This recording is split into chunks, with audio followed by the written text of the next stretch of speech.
كبرنا أملاخ يخون እግዚአብሔር ይዛረብ ይስከበሉ እግዚአብሔር ይዛረብ ይስከበሉ እግዚአብሔር ኩል ጊዜ ኣብ ዘበናት ምስተዛረበ እዩ መጽሐፍ ቅዱስ ክዛረብ ከሎ ኣምላኽ ቀደም ነቦታትና ብነቢያት ገይሩ ምስተዛረቦም ይብል ኣብተን ዳሕሮት መዓልትታት በተወራሱ ኩሉ ዝገበሮ ወዱ ገይሩ ተዛረበና ይብል ስለዚህ እግዚአብሔር ካብ ምዝራብ ዓዱ ውዒል ይፈልጥን እዩ እግዚአብሔር ኩል ጊዜ ይዛረብ ኣምላኽ መስገን ስለዚህ ከምኡ እምነት ኣለኒ ጸሊና كنجمرينا እግዚአብሔር ናይ ዘለዓለም ኣምላኽና ብጎይታ ኢየሱስ ክርስቶስ ስም ነመስግነካ ኣለና ስለዚ መዓልቲ እዚ ክብሪ ንህበካ ኣለና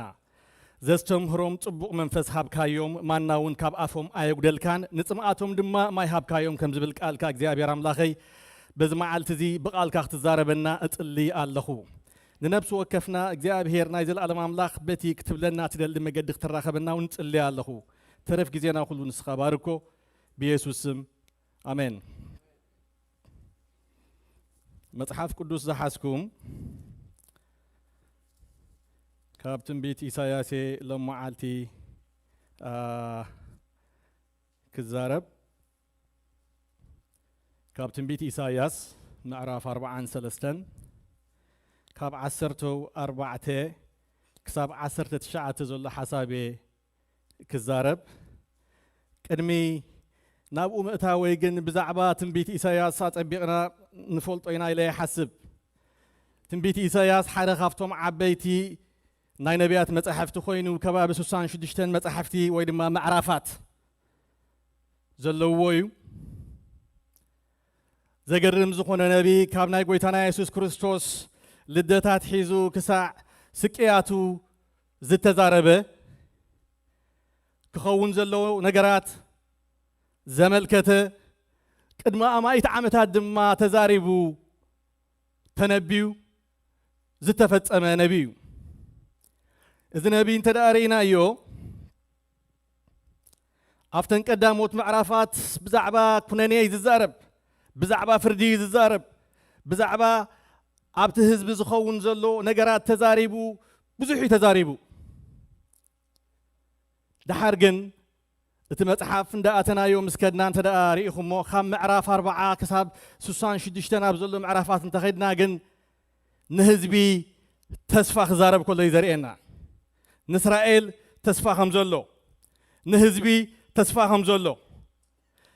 እግዚአብሔር نهزبو زبجو لجزء روحو كم زي كونه أما عدي خزارب كله يرئنا ስለዚህ ካብ معرف 4 ندحريت كتم ببوخ لخات متحف أزيو دس زبل ملأختي زت أنا نعمل أختي ترخبلو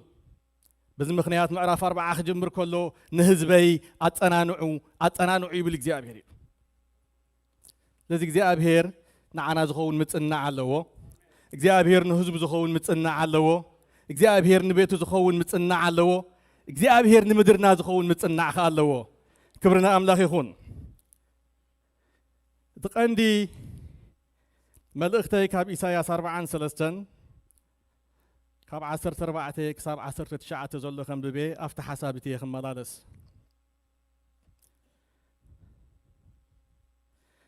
እግዚአብሔር እትተበጃው ይኹም ናይ እስራኤል ቅዱስ ከምዚ ይብላሎ ምእንታኹም ናብ ባቢሎን ልኢኸ ንኹሎም እረን ኸለዳውያን በተን ዝሕጐስለን መራኽቦም ሰውጊገ ከህድሞሜ እግዚአብሔር እቲ ቅዱስኩም ፈጣሪ እስራኤል እቲ ንጉስኩም ኣነ እቲ ንሰረገላን ፈረስን ንጭፍራን ጅግናን ዘውፀ ኩላቶም ብሓደ ወደቑ ኣይክትንስኡን ካዮም ጠፍኡ ከም ፈትሊ መብራህቲ ከዓ ቀሃሙ እቲ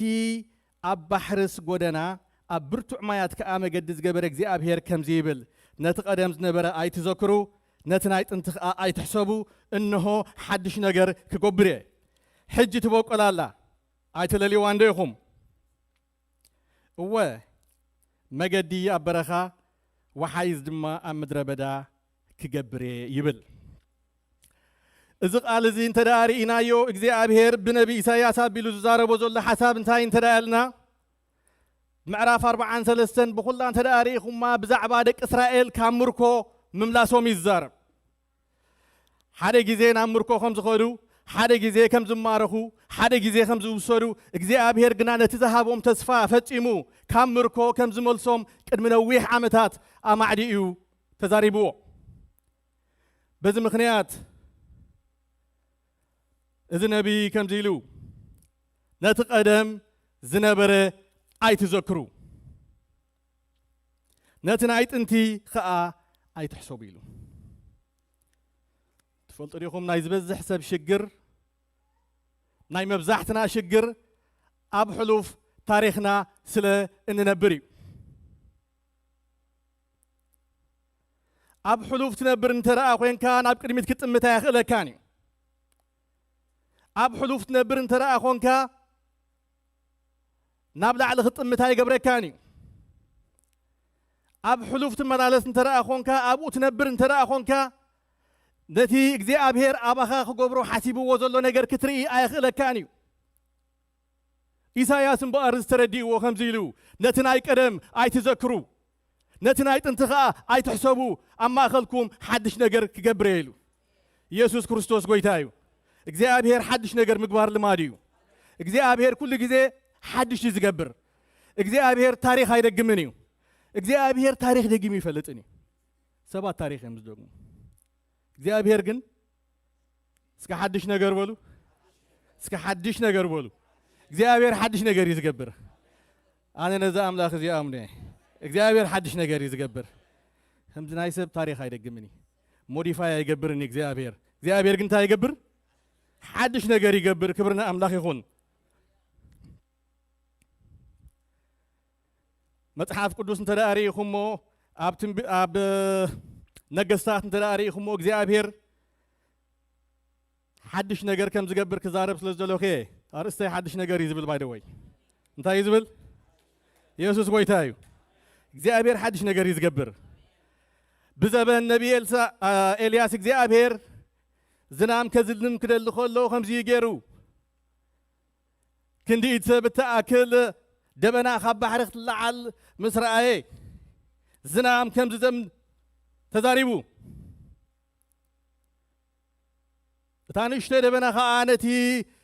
ከባቢ ነቲ ሰማያት መሊኣቶ ዓብ ዝናም ኮይና ከዓ ወሪዳ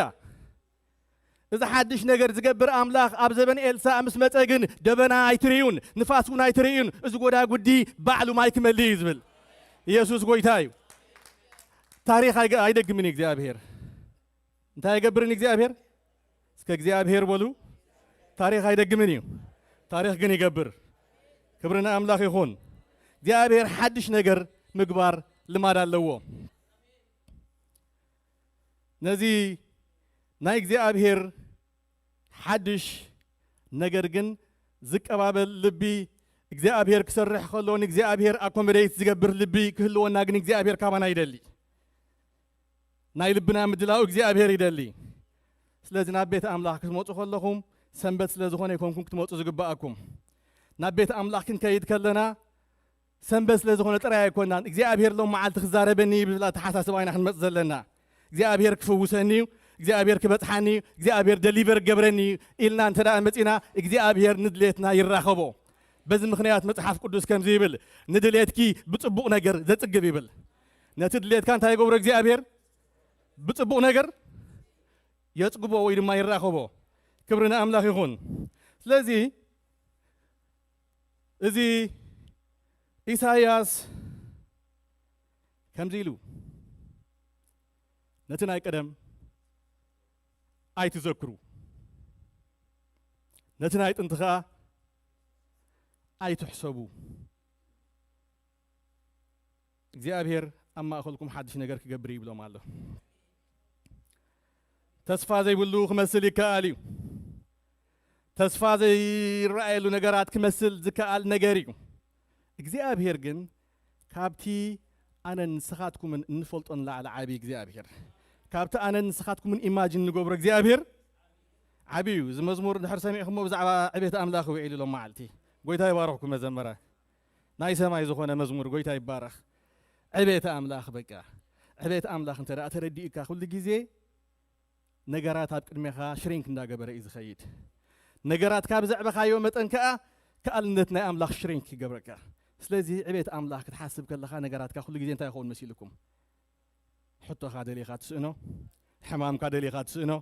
ቃንዛኻ ደሊኻ ትስእኖ ሽግርካ ደሊኻ ትስእኖ ጉስቁልናኻ ደሊኻ ትስእኖ ግን ሓደ ነገር ክትፈልጥ ኣለካ እግዚኣብሔር ዓቢ ምዃኑ ክብርና ኣምላኽ ይኹን እምበኣር እዚ ነቢይ ናይ እግዚኣብሔር ዕቤት ተረዲእዎ ስለዚ ተረድኦ ከዓ ከምዚ ኢሉ እቲ ኣብ ባሕርስ ጎደና ኣብ ብርቱዕ ማያት ከዓ መገዲ እንታይ ዝገብር ዝገበረ እግዚኣብሔር ኣብ ባሕሪ ኣይገርመኩምን ክሳብ ክንደይ እግዚኣብሔር ዓቢ ምዃኑ ክርዳእና እንተ ደኣ ኮይኑ ኣብ ባሕሪ ላንድማርክ ዝበሃል የለን ቢልዲንግ ዝበሃል የለን ጎቦ ዝበሃል የለን መሕበሪ ክኾነና ዝኽእል ገለ ነገር የለን ጥራይ ኣብ ባሕሪ እንታይ እዩ ዘሎ ባሉን ኣሎ ካብዚኣ እንተ ሓሊፍካ ሻርክ ክነክሰካ እዩ ስለዚ ካብዚኣ ክትከይድ ከይተሓስብ እዮም ዝብሉኻ ላንድማርክ ይብሉን ባሕሪ እግዚኣብሔር እቲ ዓቢ ኣምላኽ ግን ኣብ ባሕሪ መገዲ ኣብ ብርቱዕ ማያት ከዓ ጎደና ኣለዎ ደስማሽ እግዚኣብሔር ዓቢ ክብርና ኣምላኽ ይኹን ዘይከኣል ዝመስል ምልክት ዘይብሉ ዝመስል ምልክት ፈጺሙ ክትገብረሉ ዘይትኽእል ነገር ከተቐምጠሉ ዘይትኽእል ነገር እግዚኣብሔር ግን ኣብ ባሕሪ መገዲ ዝገብር ኣምላኽ እዩ ኣብቲ ዘይከኣል መገዲ ዝገብር ኣምላኽ እዩ ኣብቲ ምንም ዘይመስል ዝበሃል ጎደና ዘለዎ ኣምላኽ እዩ ስለዚ ነቢ ኢሳያስ እዚ ተረዲእዎ ቅድሚ ነቲ ቀደም ዝነበረ ኣይትዘክሩ ምባሉ ኣብ ባሕሪስ ጎደና ክብርና ኣምላኽ ይኹን ኣብ ብርቱዕ ማያት ከዓ መገዲ ዝገበረ እዚ ናይ እግዚኣብሔር መገዲ ክብርና ኣምላኽ ይኹን ስለዚ ሎም መዓልቲ ንዓኻትኩም ዝኸውን መልእኽቲ ኣለኒ ጎይታ ይባረኽ እግዚኣብሔር ኣብ ሂወትካ መንገዲ ኣለዎ እግዚኣብሔር ኣብ ቤትካ መንገዲ ኣለዎ እግዚኣብሔር ኣብ ሓዳርካ መንገዲ ኣለዎ እግዚኣብሔር ኣብ ሕማምካ መንገዲ ኣለዎ ኣብ ኣገልግሎትካ እግዚኣብሔር መገዲ ኣለዎ ብዘየገድስ በይን እግዚኣብሔር ግን መገዲ ኣለዎ ክብርና ኣምላኽ ይኹን ኣብ ባሕሪ ጎደና እዚ ኣምላኽ እዚ ዓቢ ኣምላኽ እዩ እግዚኣብሔር ኣዒንትና ከፊቱ ናይ እግዚኣብሔር ዕቤት እንተንፈልጦ እግዚኣብሔር ከፊቱ ናይ እግዚኣብሔር ዕቤት እንተዝረኣየና ትፈልጡ ዲኹም ጸሎትና ልማኑ ዘይኮነ ምምስጋን ምኾነ ነይሩ ኣሜን ዶ ህዝቢ ኣምላኽ ጸሎትና እንታይ ምኾነ ሎሚ እዚ ናይ ምድሪ ነገር እዩ ነዚ ኣሳሲርና ዘሎ ላዕሊ ከይትጥምት ሰማይ ከይተሓስብ ምጽኣት ከይተሓስብ ኣሲርካ ወይ ኣሲሩኒ ዘሎ ወይ ኣሲሩና ዘሎ እንታይ እንተራእየልና ናይ እግዚኣብሔር ዕቤት ስለተሸፈነና እዩ በዚ ምክንያት ሐዋርያ ጳውሎስ ንሰብ ኤፌሶን ክዛረብ ከሎ ከምዚ ኢሉ ኣዒንቲ ልብኹም በሪሂው ተስፋ ጽዋዓኡ ሃብቲ ርስቲ ክብሪ ኣብ ቅዱሳኑ እንታይ ምዃኑ ክትፈልጡ እጽልየልኩም ኣለኹ ኣይገርመኩምን ኣዒንቲ ልብኹም እስከ በሪሂው በሉ ተስፋ ጽዋዓኡ ሃብቲ ርስቲ ክብሩ ኣብ ቅዱሳኑ እንታይ ምዃኑ ክትፈልጡ እጽልየ ኣለኹ እዚ እንድሕር ተረዲእካ ክርስትና ጥዑም ጎይታ ይባረኽ እዚ እንድሕር ተረዲእካ ምስ ጎይታ ምምልላስ ጥዑም እዩ እዚ እንድሕር በሪህልካ ሂወትካ ንጎይታ ክትህብ ከቢድ ኣይኮነን ግን ክበርሃልካ ክኽእል ኣለዎ ክርስትና ብመጠን ተረዳእካዮ እዩ ብመጠን ዝፈለጥካዮ ኢኻ ትመላለስ ንእግዚኣብሔር ብዝፈለጥካዮ መጠን ናይ እግዚኣብሔር ብርሃን ናባኻ ብዝኣተዎ መጠን ንእግዚኣብሔር ብዝፈለጥካዮ መጠን እንዳጣዓመካ ይኸይድ እንዳፈለጥካዮ ትኸይድ ስለዚ ኢሳያስ እዚ ተረዲእዎ ናይ እግዚኣብሔር ዕቤት ኣብ ባሕሪ ጎደና ኣብ ብርቱዕ ማያት እግዚኣብሔር መገዲ ኣለዎ በቃ እዚ ምስ በለ ይድሓር ነቲ ቀደም ዝነበረ ኣይትዘክሩ ዝብሎም ዘሎ እምበር እግዚኣብሔር ናይ ቀደም ካብ ምዝካር ክንወፅእ ይደልየና ኣይትዘክሩ ማለት ኣብኡ ኣይትንበሩ ኣብኡ ይትመላለሱ ኣብኡ ኣንፂፍኩም ኣይትደቅሱ ዝበዝሕ ሰብ ኣብ ሕሉፍ ተኣሲሩ ዘሎ ገርመኩም ሓቀደ ህዝቢ ኣምላኽ ዝበዝሕ ሰብ ኣብ ዝሓለፈ ተኣሲሩ ዘሎ ኣብ ሕሉፍና ኢና ንእሰር ኣብ ናይ ትማሊ ህይወት ኢና ንእሰር أبناء زحالة في هوتنا نأسر مصحف قدس جنكم يكونن زمعدنا نتناي قدم أي تذكروا نتناي تنتخ أي تحسبوا قبلهم كله زوم سبات زحسبوا نجارات نيروم زفلتوا تاريخات نيرومي نالبات نتناي قدم قبل كله زفلتوا تاريخ اللوم እግዚአብሔር بحيال إيدن بزرق تغلط من كاب بيت فرعون كوطم كله بحر خساغرهم كله ربا يردانوس አብ ቅድሚኦም ክነቅጽ كله አቦታቶም ምልክት እንዳጎበሩ ዝሓልፉ ታሪክ ኣለዎም አቦታቶም በቃ ሓልፉ ከለው ንደቅኹም ምስክር ክኸውን ሓወልቲ ግበሩ ኢልዎም እግዚአብሔር ኣለዎም ንዑ እንዳዘከሩ ግን ሎም እግዚአብሔር ሓዲጉና እግዚአብሔር ጠንጢንና እግዚአብሔር ረሲዕና እግዚአብሔር ደርቢና እዩ ኣብ ዝብል ነገር እዮም ዝመላለሱ ነይሮም እግዚአብሔር ግን ካብ ዝኸውጾም ደልዩ ስለዚ ኣነ ንስኻትኩም ድማ ሓደ ነገር ካብ ዝክንመሃር ይግባአና ካብ ናይ ትማሊ ህይወት ክንወጽእ ጎይታ ይደልየና ኣሎ ኣሜን ዶ ካብ ናይ ትማሊ ህይወት ክንወጽእ ናይ ትማሊ ህይወት ማለት ዝተዓወትካዮ ክኸውን ይኽእል ዘይተዓወትካዮ ዝረኸብካዮ ነገር ክኸውን ይኽእል ዝኸሰርካዮ ክኸውን ይኽእል ካብ ናይ ትማሊ ህይወት ክንወጽእ ጎይታ ይደልየና ኣሎ ሓደ ጊዜ ኣብ መጽሓፍ ቅዱስ ብፍላይ ኣብ ቀዳማይ ዜና 4:9 ተዳሪኢና ሓደ ያዕቤጽ ዝበሃል ሰብ ንርኢ ወለዶ ክዛረብ ምጸንሐ ኣብቲ ጥቕሲ 9 ግና ብዛዕባ ያዕቤጽ ክዛረብ ከሎ ከምዚ ይብል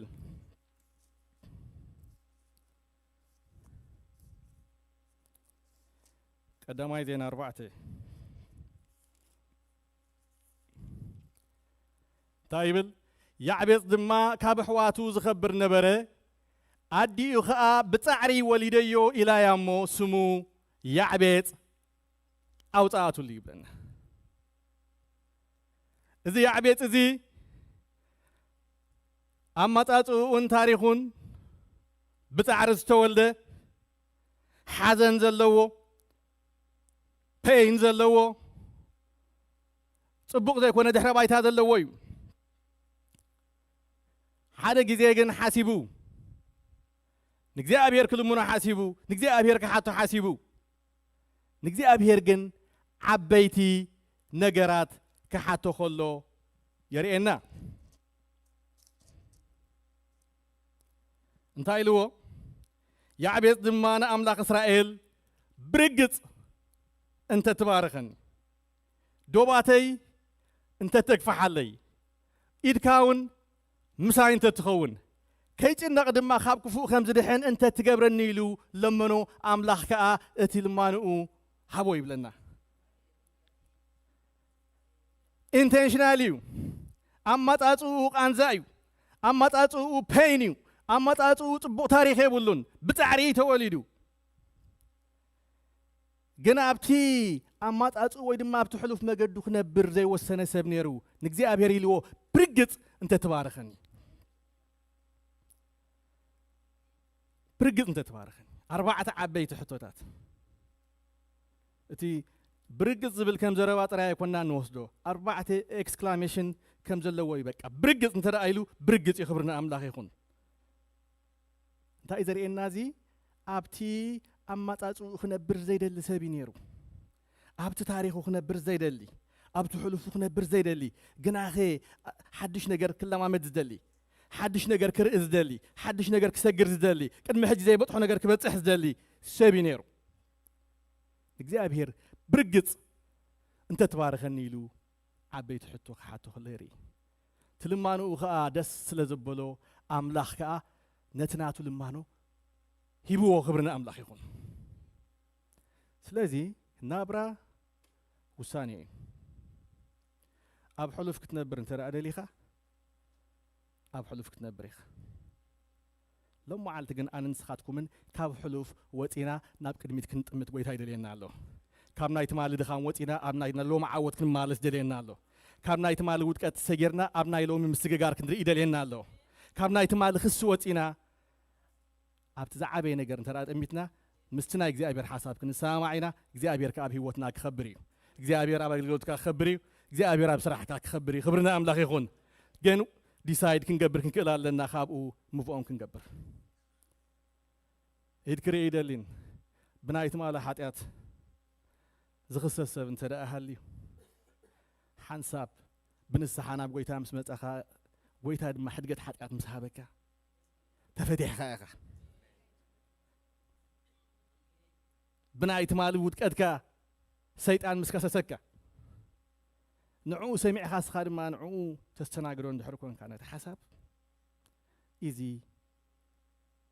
ويتات قبل كات كون تخيلي خام مدحان رهيب كات كون ذكاء النجاري جن أب كسوس حل ناخت مالس تنبر مالتيو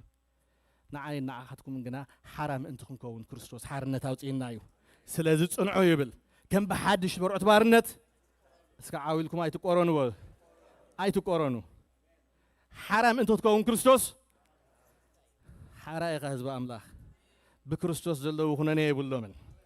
سيمبل مقلات قليل ليني حرام أنتم كون كريستوس حرنت هاوتين نايو أب حلف كنا برجن نايجي أبير فقط يا عبيد دما كم يجرو أب حلفو كنا بر عيدلين زحاش نجر دليو حنت نجر كترد أنا دسي بلني أبناء حلف ودكات زي كونسي أبناء حلف عود كنا برجزي أبي رايد لنا نجرمكم تسامعوا لكم مساي ولا أبناء حلف عود يزب لكم زلخو كنا لكم تاريخ زنبكم ما يفلتن كلا يوقع على مسكونة وينستون تشرشل ناي إنجليز مرح زنبرة مالتي في تجزيتي حياة المراحي ينيرو نفع بوليتيكيا ينيرو بزارابا ينيرو استراتيجي زوج جيجنا سبي ينيرو بقى بعد الإنجليز بعد أمريكا مستعوتة مالتي تن تريبل تن أليانس مستعوتة حد نجر جيرو زرو كله بزعب عود تراي كوين أخيوات جبر مدرة جبر بقى هم زي أجرنا نجرمن بزيات آتنايم نطلعن بزيات آتنايم كم زي أجرنا تسعرنا يوم بقى تاريخ تراي الزارب بقى تاريخ تراي الزارب عوتو تراي الزارب عوتو تراي الزارب معواتو تراي الزارب تنشع استسعر على الجرمن جن سعرتن تقبلن كافت سعرتن كما جرن كتسا خمس اللون حاسبا كابو موفون جرن بيكون مبلتيجن بعبي نجر ني أوروبا خبر أبرو أخلوا يرينا حد نجر كزارب سلز جلخي أب حلوف سعرات كذا يكونه أب حلوف عودك تاريخ ندات أبقى نبرنا جزء أبير فقرا يكون مخنياتو جزء أبير كابو زعب نجر اللوه جزء أبير كابو زحيش نجر اللوه جزء أبير كنوتي حسكايو زلها نجر زبالت نجر تسامع عليهم قدسان أنت تسامع عليهم يسوع قوي دايو زي أبير كابو زعب نجر اللوه كابو زعب نجر كتريخ حد جزء بنيشتي نجرك تعجب فقد عمله هيكونن أب أقرب إلى سريعك لسه وهالكاس واو كتلي بالكان كاب وزعب نجر كتري إخا كاب حجي سماي تخفيتو ملا أخت أملاخ نابلع لي ودي سب كليب كورلون كتري إخا إذن أقرب إلى تعويتي سكاي أقرب مكابل كم ريكونن له ونقول يوهانس ما رaf حدا مودته تزكي أبير عب نجر له آمين دو زي أبير عب نجر له እግዚአብሔር ካፍትን احنا نصبيو ወይ ካፍትናትና ኤክስፔክቴሽን ላዕለ ዓብ ነገር አለው እግዚአብሔር ንስኻ ግን ኣብ ናይቲ ትማል ዓወት ክትነብር ፈቃድ ኣይኮነን ሕጂ ዞም በቀደም ካብ ዓዲ ዝመጻና ኣይቀደም ዝነበረ ክርስትና ኣይቀደም ዝነበረ ምሲልና ተኣኪብና ክንበልዕ ከለና ንሓፍትና ክንከይድ ከለና ከምዚ ክንገብር ከለና ጽቡቕ ይኹን ታሪኽ ብዛዕባ ጸገም የብለይን ግን ሕጂ እውን ኣይተለወጠ ሕጂ እውን ፕራክቲስ ትገብሮ ትኽእል ኢኻ براكتيس كنقبرون نخيلينا كومي يخبل ليه سلازي أب حلف عوض كاخت نبرون فقد أملاخ يكونن سلام انتهى انترى لنا إجزي أبهير كابو زعبي نجر الله مو كم زخاب كونه متحف قدوس نتنايك أدم أي تذكروا نتنايت انتي أي تحسبوا نو حدش نجر كجبري بالله لازم እግዚአብሔር حدش ነገር كجبري بز محبر እግዚአብሔር حدش ነገር كجبري بز ቤተ ክርስቲያን እግዚአብሔር حدش ነገር كجبري ኣብ ምድርና እግዚአብሔር حدش ነገር كجبري ኣብ ህዝብና ኣነ ዝእምነት ዘለኒ حدش ነገር كجبري I don't know كساب كن يتأمنوا يفلت إنجابير حدش نجار كجبري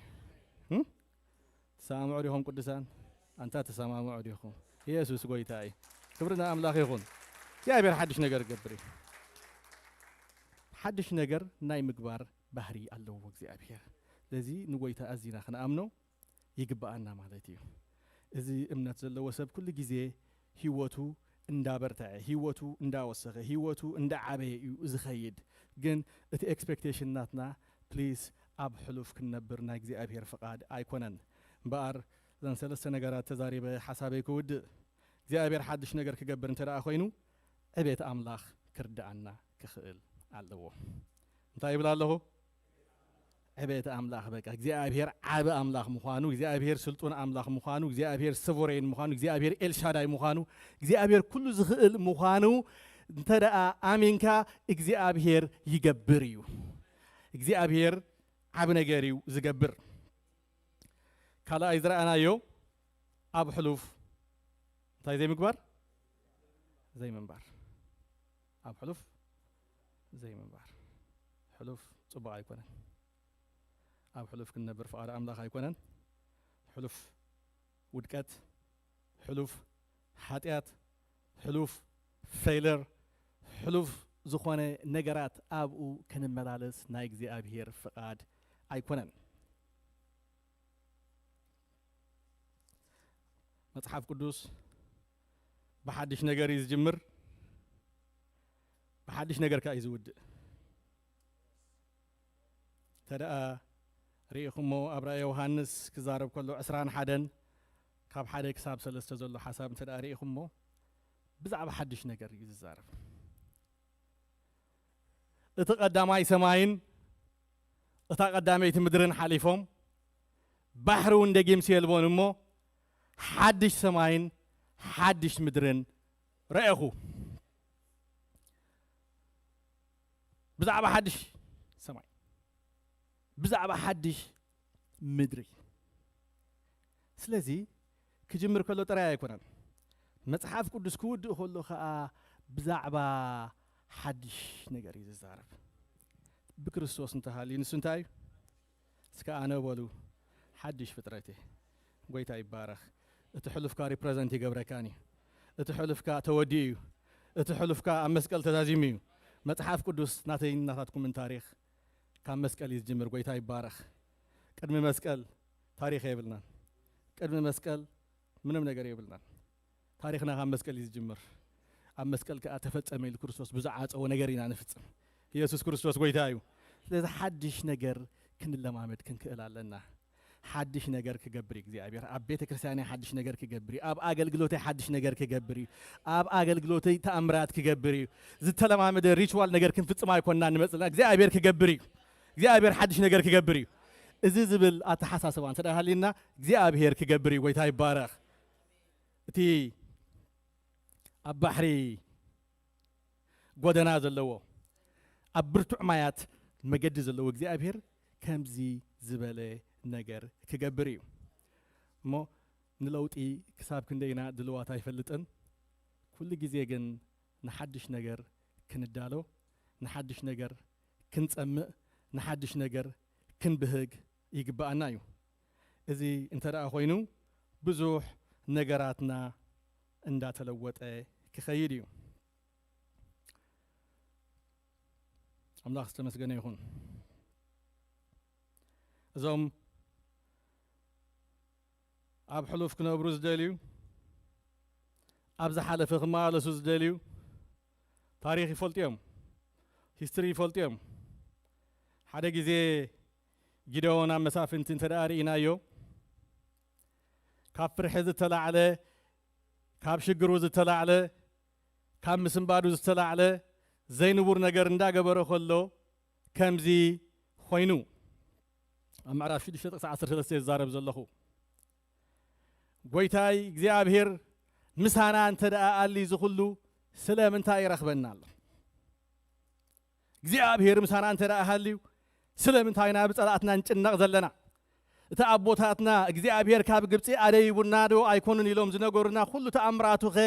ኣበይ ኣሎ ሕቶ እዩ ዝፈጥረሉ أملاخ مسانا أنت رأهلي أملاخ مسارا بوتاتنا نيرون ترى خوينو إجزي أبهر مسانا أنت رأ نيرو خوينو سلام أنت أي خمس زخون زلوا إلو يما قوت نيرو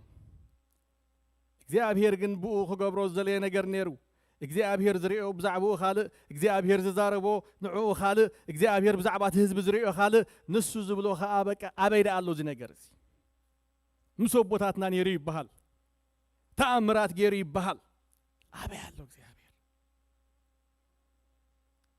سينو ون إجزي أبهر إجزي أبهر كرء خلقن كالي زرق نير بزعبه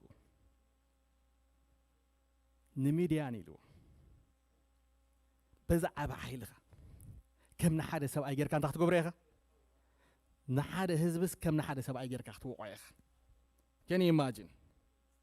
كت وقعيها نزل هزبك أنت تحت قبريها كتناقو فيها إذا أنت إذا رأينا كساب كندي نايسبات أمره أب حلوف ناي من بار نجارات كم زلوا كن حد نجارك نحسب يجبأنا كنتاتك موداتك هيكونن كنتاتي موداتي هيكونن زحلفو سيتويشن ناتي موداتي هيكونن زحلفكو ناتي دستني هيكونن ناتي كال نجاريو عين زي رأيته إذن زي سمعته قبل بسبب زي تحاسبه أملاخ نتوم زفكروا أنت قبر لهم سكدالو ولهم بولو أدالو ولهم عين زي رأيته إذن زي سمعته قبل بسبب زي تحاسبه بك imagine تقبروا زي تقول أدالو والله أنتم سبات بكريستوس يسوع تباركنا سباتنا بمنفسه وبركة بكريستوس جيرو أب سمايات زبارخنا أملاخن أبو قويتنا يسوع كريستوس بروح يكون كبرنا أملاخ يكون بكريستوس أب سمايات كبرنا أملاخ يكون لازم نبركة نتصل زي كنا أريد تباركنا سباتنا we are blessed اللهم له حسب أملاخ طيب لا الله بروخاتنا أسكولو بروخاتنا قويتا يبارك بكريستوس يسوع أب سمايات زي تبارك سوات حنت تاناتي نهراتكم مسويتا وعلنا أنا يزل علم هيوتي قويتا يبارك آمين دو أدوسان ناتي نهراتكم من وعل مسويتا بزعبا ماتيريال يكونن بزعبا مدحاني بزعبا نيزل علم هيوت كم موتنا بهيوت مسجار كابت أفقات بك أنا بزل علم عونت مسجار زي تي تدليل نازل له بز مخنيات عين زي رأيته إذن زي سمعته قبل بسبكة كبرنا أملاخ يكون زي تسفر عمالتي لذي بتسفر هبتم يجبأنا